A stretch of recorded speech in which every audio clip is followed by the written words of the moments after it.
All my days is about to start, Welcome back to another reaction video with your boy Sam JG for Junior. I was playing later. And we're going over the Louaista reaction video. You get me? This time is to Brian Steele Rap's Best Lawyer or whatever it is. But yeah, it's basically I'm saying documentary type video by the one and only Louaista, your boy, on Young Folks Lawyer. I'm saying so that case is gonna be brought up and talked about. But yeah, let me stop wasting you lots of time. Let's get straight into it. Oh, this headphones, man. I need to get my hair done or something so I can just drop it.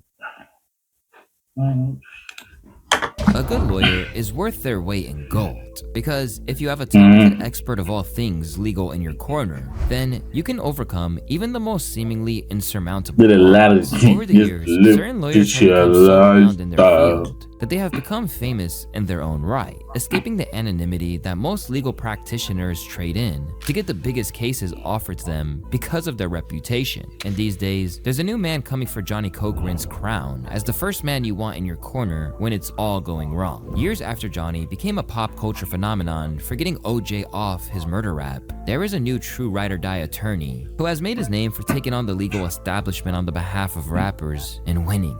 And now the genre is saluting him for his contributions, even if some of the cases he's taking on as of late are a little controversial. It's your boy Louaista, and before we jump into who Brian Steele is and how he became hip-hop's most infamous lawyer, let's talk about today's sponsor. Long before Brian Steele defied the odds by beating 2 RICO cases, Brian's career began when he became a tax attorney at Price Waterhouse after graduating from Fordham University School of Law. After a while, the man from Queens shifted his focus to criminal law, picking up several cases that he was advised to avoid, all because they were too like Proctor. And over time, he obtained an aura that had clients like former NBA player turned accused murderer Javaris Crittenton, whose story I covered on my Lou Hoops the Sports channel, singing his praises no matter the outcome. It's almost like an angelic sound when he speaks. It's all eyes focused on him. He has a halo over his head, when others might have been distracted from their profession by other temptations. Brian lives a very regimented life that even takes his co-workers by surprise. Brian doesn't drink, doesn't smoke, and can't believe anybody would. Lawyer David Botts told The New Yorker he won't curse even in court, even if he's reading from a transcript. So when he's cross-examining, he'll say so-and-so F word. The court will say, Mr. Steele, you can read that word, but Brian won't do it. Brian only drinks water, said the attorney, who has known Steele for more than 30 years. His lunch is tofu or salmon, maybe, and a salad. No bread. I've never seen him eat out. And he'll bring a toothbrush to court. A toothbrush. He exercises daily, before or after. Running, swimming, weights. And he's got a great family. 3 kids, a wonderful wife, Colette, who is also his After all of this, he still believes everyone has the right to a criminal defense, even clear and obvious criminals. You have to respect him, man. You just have to, bro. He's a better version of Proctor, and he's real. law partner. They kind of Proctor is a character. An immensely positive son, he reportedly texts his son Jake to remind him to place a smile upon your face, look forward to the opportunities, laugh, be compassionate, prepared, focused, determined, organized, energized, well rested. I believe in you. Enjoy every day. I love you so much. Since then, he has extended this courtesy to the mother of one of his most high profile and treasured clients. But we'll get there. But what makes Brian such an accomplished and sought after lawyer is that there's nothing that adores him more than his job. A fair trial is better than sex, he told The New Yorker. The more challenging the case is, the more likely I'll take it. Do I like the person I'm defending? That's the main thing. But for all of his commitment to the craft, it wasn't until he took center stage in one of the biggest trials in hip-hop history that he became a household name. While he'd previously represented 21 Savage in a gun case back in 2019, the legal battle that shot him to prominence was the Fulton County DA versus Jeffrey Williams, better known as Young Thug. When Young Thug was charged under the Racketeer Influenced and Corrupt Organizations Act, it shook hip-hop. Look how much bigger he got, bro. 27 this guy used to be bare skinny, black. Murder, robbery, and theft to carjackings. Jail food is crazy. With the DA maintaining that Thugger's YSL label was a front for what they termed as a violent street gang. Within a matter of days, Thug went from being one of the most influential stars in the genre to suddenly facing a potential life sentence. And once he got the chance to use his phone call while in jail, you can bet that the first person he called was a man that he was already very acquainted with. Despite what you might have assumed, Thugger and Brian Steele were in each other's orbits long before the trial. In fact, before the case was leveled at his client, they'd already had a decade-plus relationship. And in Brian's estimations, his client had been a scalp that the law enforcement community had tried to claim for much of that time. He was wrongly charged. And I've had the pleasure of defending Mr. Williams for approximately a decade, maybe a little more. So to me, I know his family. I've defended him in courtrooms multiple times. I knew right away that he's been targeted for 10 years by the prosecution. So my feeling was exactly what I said. In fact, their ties ran so deep that apparently he was even an avid fan of Thug's music. Later, they were even seen vibing to the classic lifestyle with him in the courtroom, as though it were the club.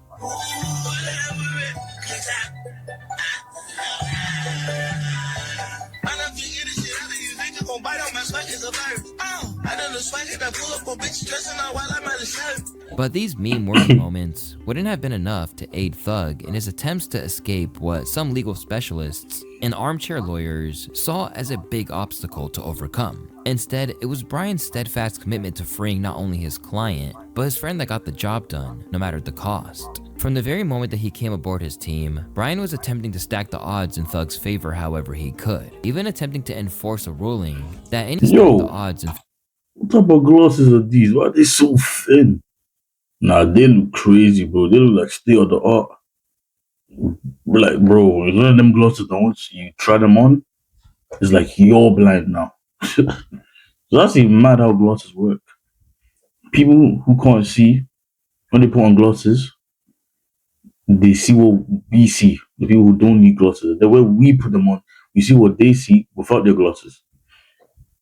Yeah, man, I think that was a waste of space, though. Thug's favor, however, I'm sorry. he could, even attempting to enforce a ruling that any accusations that happened more than 5 years before his arrest date is outside of the statute of limitations for a RICO charge. It needs to be removed out of the YSL RICO indictment. He's passionate. He was also doing interviews to help to bolster his defense, seeking to soften how the public viewed him in the process. I don't believe that unless the lyric has a direct relation to the supposed crime on trial and there's evidence to support that, the fact that somebody has created words that are in a song or in a book or in a movie, they should not be judged by their work, performance, because that's storytelling.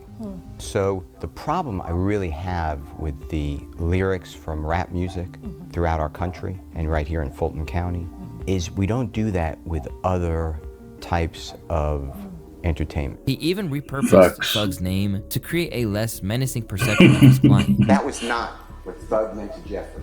Thug meant and means to Jeffrey something very personal. It was his pact that if he could ever make it as a musical artist and help his family, himself, and as many others out of this endless cycle. Thug is trying to figure out what this could be. Humble under God. That's what Thug means. Yet, what he was doing in the courtroom was only one aspect of what his role as Thug's advocate entailed. Behind the scenes, his role defending one of the biggest stars in hip-hop culture meant that he was relaying images across the ATL to other rap scene mainstays. Them folks said, YSL for the end. Let me say, yeah, ma'am. Yeah. Nigga, get out of jail. Somebody goddamn what's up, bro? Like, man, what? I just feel like I'd rather die before I lie on somebody. I don't give what's going on, and I don't give what you can't take. What God ain't putting you in no situation you can't take. Man, sit your ass down somewhere, bro. Sit down. Bro, we got 9 megabytes of goddamn of discovery. Man, God ain't in one piece of paper. That man was walking. Yeah, I know. Man, ain't in one piece of paper, bro. Brian like, man, I don't know what this gun locked up for. He been saying that the whole time. He like, man, I do not understand why Sergio Kitchen is locked up. He like, I just hope he's just strong, man. I hope he's strong. If anybody beat this charge, he say, if anybody beat the charge, Sergio Kitchen beat the charge first. Ain't no jury in the world sending him to prison. Nigga, Brian telling me this day one. Ain't no jury sending him to prison. No jury. There's a lot of people that gotta fight, man. Your government don't gotta fight. No jury sending him to prison, no matter what. You know what I'm saying? Just like, Like, just knowing that, and then, man, dead ass. I wonder. But when it came to the courtroom itself, Brian's main contention was that the trial was a sham, and at every turn, he leaned into the ludicrous nature of the circus around the trial. Said, listen, the N would give me money. What is N? N-I-G-G. Oh, nigga. You feel what I'm saying? And as time went on, he and Judge Glanville were Wait. Who said? You feel what I'm saying? Give me money. You What feel is N? N-I-G-G. This guy nearly smelled. Okay, I think it was my man that said. So that's cool. You feel what I'm saying? And as time went on, he and Judge Glanville were involved in a heated dispute. Okay, well, listen, if you don't tell me how you got this information, then you and I are going to have some problems. We can have this. I have problems right now. Okay, I know. Look, I don't want to know about your problems. Okay, at this point in time, all I'm asking you at this point in time is, how did you come upon this information?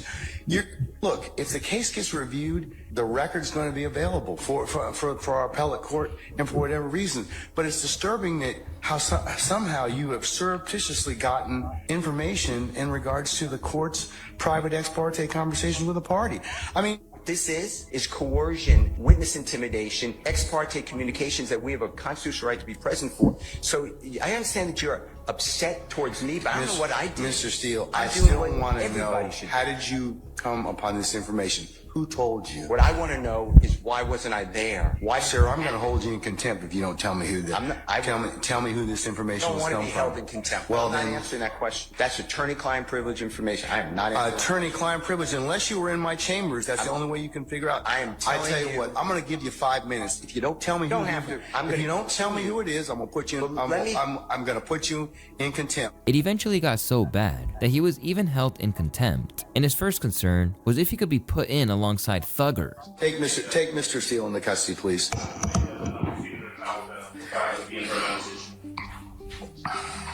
Boy.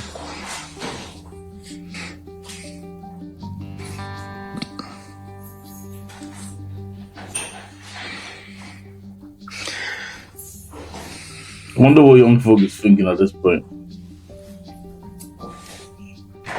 Your Honor, would the court afford me one moment to confer with counsel regarding the appropriate remedy in this type of situation? Okay, all right.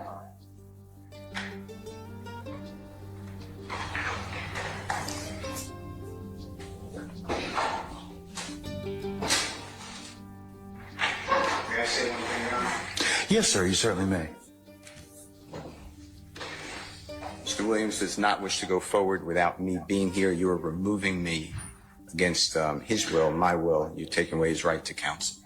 And you're conducting material parts of this trial without me present, and I can't learn about it by watching online. So for that reason, additionally, I asked for a mistrial. And I assume you deny, but I'd like you to deny our motions for mistrial. You denied the other people. I denied your motion, but I'll certainly take that under advisement, sir. And as this all continued to spiral out of control, other lawyers Damn, brother. Kodak Black's trusted counsel, Bradford Cohen, promptly came to his aid. This case and judge is off the reservation. This is an instant mistrial. I cannot believe the judge thinks taking a defense attorney into custody isn't a mistrial. Brian Steele is a real one. Defense lawyers across the country should be terrified by the lack of judicial knowledge. Eventually, the Georgia Supreme Court reversed the decision, and Glanville was removed from the case. But still, Brian wouldn't let up and decried the court at every turn. Okay, well that's the court's. Well, you have, everybody has an opinion, and it can certainly be reviewed at the appropriate time. But finish up so you can go ahead and make your record. This is a record. This is important. Okay, but it's your allegation and assertion, sir. Okay, so. Well, we don't know that. We don't know whether or not they're true. Going on. Every time Mr. Copeland comes in the courtroom or out of court, he's escorted by a DA's office investigator. You see that? This court is observant. You're not just sitting there in a cloud. You see exactly what's going on. You hear the prosecutor tell you, we were in a room with Mr. Copeland and he said these things. Why? Okay. Why do I have to bring it up? You should be bringing it up. This is crazy. This is like communist Russia. Mr. Williams is having the worst trial. So I am moving, again, to stop intimidating the witness by the prosecution, leave people alone, and stop accusing, you've allowed the prosecutor Love to accuse me. Aside from his issue with the court as a whole, he repeatedly called out what he saw as evidence misuse and the attempts to hold Thug's lyrics against him. He's not sitting there telling people to kill people, Steele said. He doesn't need their money. Jeffrey is worth tens of millions of dollars, claiming that Thug was born in a society filled with despair and that the content of his music was simply derived from stories he knew. The pair took it to the wire, and as final deliberations were made, Steele stood up and explained why his client refused to take a plea. The state offered him 15 years on probation, but they keep piling on these conditions. He just said, he made up his mind. He said, I'm just gonna go with it. I gotta get home. Judge may not let me home, but I'm not doing these conditions and admit that I'm the leader and I'm involved in the killing, and my music just promoted everybody to do it. He's not going to do that. So he did not do that, and that's how we wound up here. When it was all said and done, Thug's sentence was far less than what most people expected. 5 years in prison, which has been commuted to time already served, allowing him to walk free. The time served is also followed by 15 years of probation, but an additional 20 years are backloaded, meaning he could serve this time in custody if he violates probation. So in a way, it's a 4-year sentence. But Thug also got to leave court in the back of a Mercedes that day. The relief for the YSL camp was immense, and it was clear that it was for Brian too. However, he still did his job and placed the treatment that Thug had received front and center. As far as how Jeffrey's feeling now, he knows my feelings, which I'm not going to reveal for attorney-client privilege, but this is not the same as a not guilty verdict. That should have been around. But nobody here wakes up every day on a concrete floor that they're calling his bed, gets up at 4:15, gets shackled at his feet, his waist, and his hands, comes to the Fulton County Courthouse to be on concrete, eating out of a bag. Doritos is his meal of choice. And then coming to a courtroom and sit there with a leg chain on him every single day and hear lie after lie. So for Jeffrey go home today and not have another 90 days or 120 days of it, he is very happy. After what felt like decades for his fans, Thug was free, and for his supporters, there is a new hero to praise. Give Brian Steele his YSL chain ASAP. Thank you, Brian Steele. Since Thug got out of jail, it's fair to say that his fate has been a little mixed. But one thing that's remained a fixture is that Brian Steele has been right by his side. He's even been seen modeling for his Spider brand. Meanwhile, Thug's ties to him have been elaborated on when the rapper makes public appearances. During interviews, he portrays him as in the trenches to the fullest, with Thug later reflecting that he claimed that there were ways to avoid what he'd endured if he'd just listened to Brian before it all went down. Do you remember the moment where you fell on your knees and you said, okay, God, I don't get out of this without you? One of the days, my lawyer came and saw me, and he just he just couldn't take it no more neither, you know? Not like panicking, but he was just like, fuck, bro, we in some shit, bro. Like, nigga, what the fuck? Have you never not listened to me, bro? Cause he been my lawyer for like 15 years. He always told me, like, man, stay away from people, stay away from these guys, stay away, you know, people that ain't on bigger levels than you, you know, don't deal with it. Only bad come from it. Dealing with people in your hood, can't nothing but bad come from it. Nothing ever in life but bad, you know. Learned the hard way, but I guess we were just going through the discovery. We just had so many fucking terabytes of discovery, and we just went.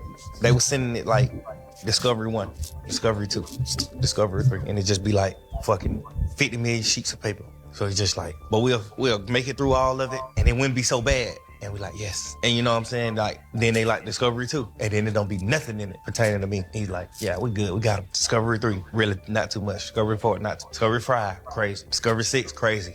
Discovery 7, crazy. Now it's just like, damn. And he just came to see me one day, boy. He just was like, man, you know I'm with you forever, man. No matter what, bro. You go to prison forever, I die. This is what my lawyer used to always tell me. If you go to prison forever, I die. Part of me is gone. Like, I'm like a son to him. I'm one of his sons. Bro, if you go to prison forever, part of me is dead, literally. I would not be able to continue being a lawyer and just like be a happy person. Just them type of talks just had like, bro. It goes both ways too, with Steele displaying their genuine bond to the extent that he was FaceTiming him while giving a guest a lecture. You had a situation that was taunting towards my life, and I think that the justice system could be very bad at sometimes. You know, sometimes it can be bad, and you gotta always look at it like they're there to put us in prison, and you guys are here to keep us from prison. And Brian Steele is the best person possible. He's very pedagogical, and he should be a professor. I think you guys should become lawyers. I think it's very important to help people out of the situations they're in the best you can. I mean, what side you want to be on? You want to put people in prison for mistakes? Because everybody makes mistakes, we're human. You know, and everybody on this phone, everybody in this classroom, you always need to know that you're one mistake away. And I feel like we need more people like Brian Steele on this earth and less people like that. So I think it's very, very, very important to become lawyers. I think it's very, very important to be a lawyer over any other thing. You know, lawyers and doctors are the two greatest things that were ever founded. You know, like you actually help people, and I think that's God work. That's doing the real God work. I think every one of you in that classroom should become lawyers, for sure. Anything you need from me, I'm here always. We need y'all. We need you Not on merely communicating with those in higher education, as he's also been assisting Thug in his community service by going with him to talk to at-risk kids in Atlanta.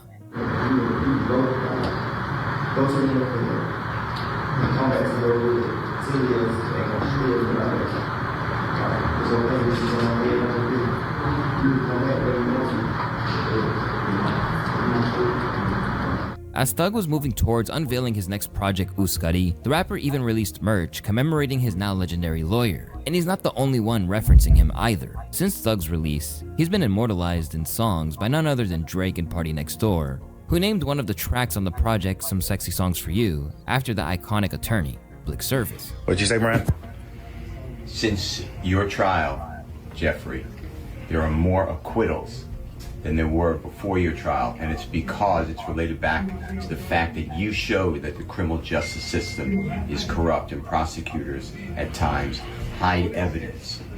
You did that. You are a hero. Thank you for teaching everybody the truth. Thank you. In some ways, this was no surprise, considering that he evidently holds what he does in high esteem, and made this very evident in the Thug trial itself. When it comes to civil rights leaders, right now I don't see any other civil rights leaders here. Also, when it comes to community advocacy.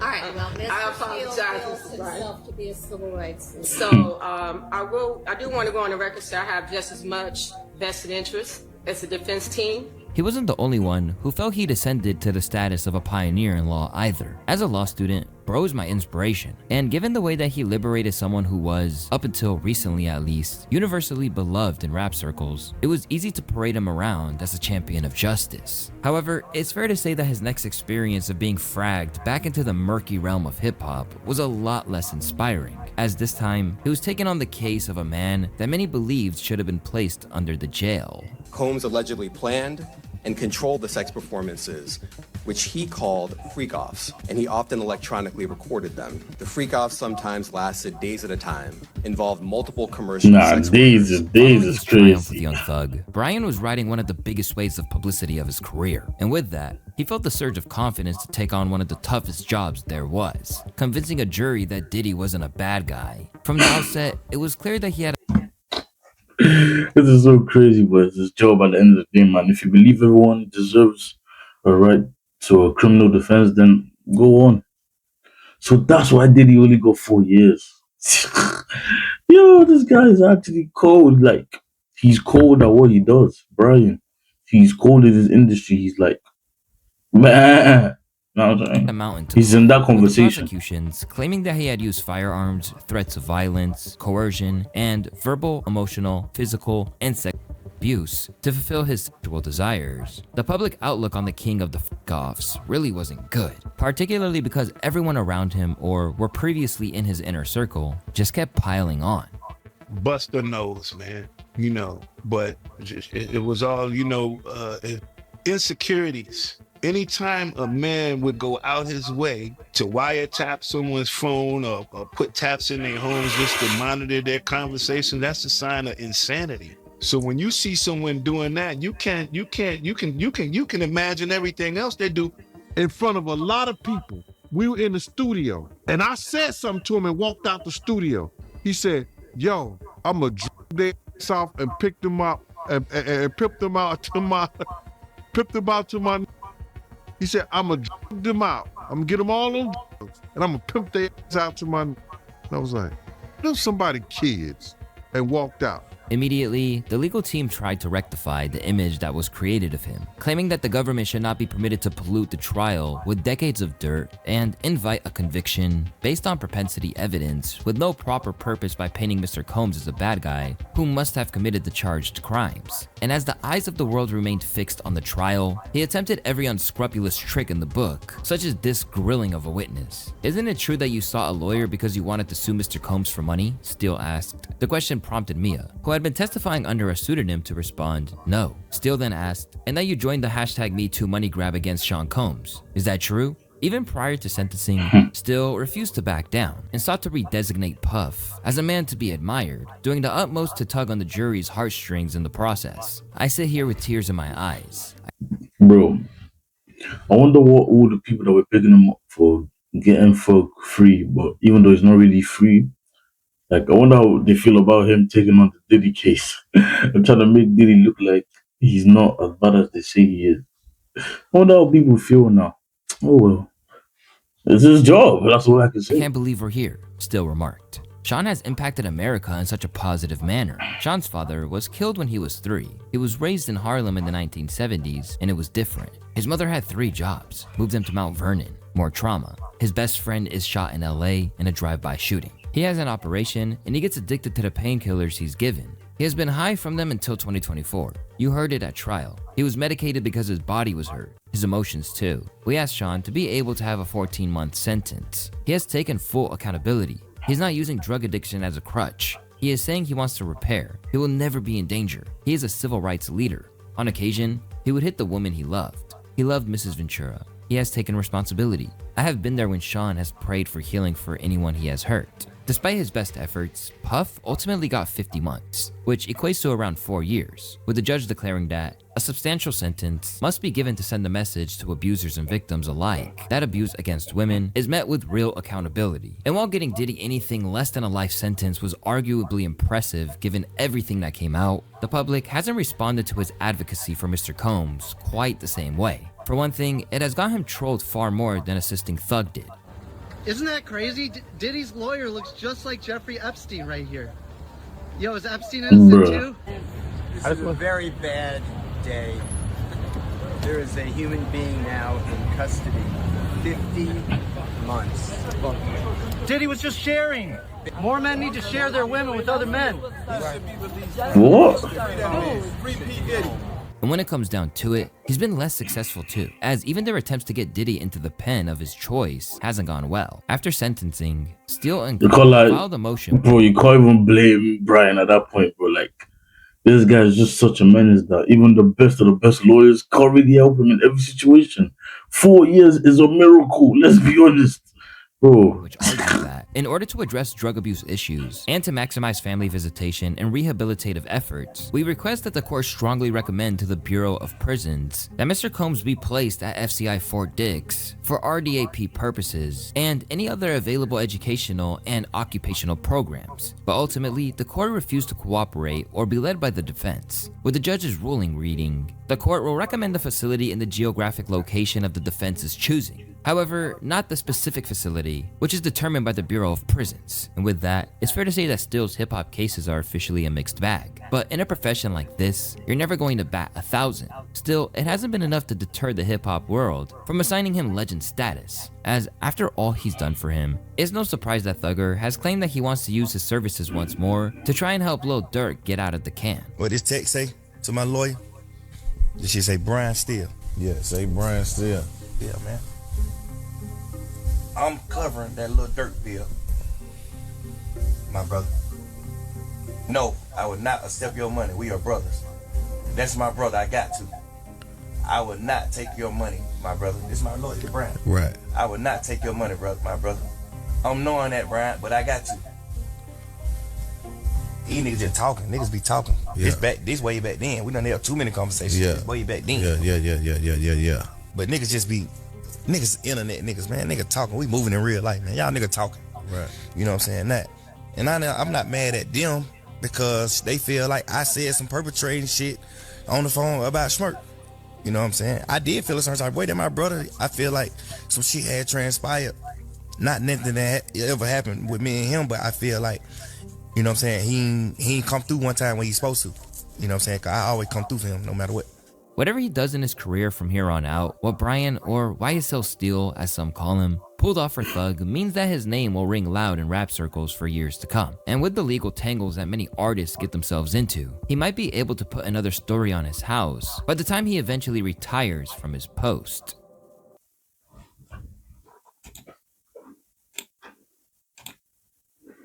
Fair enough, man.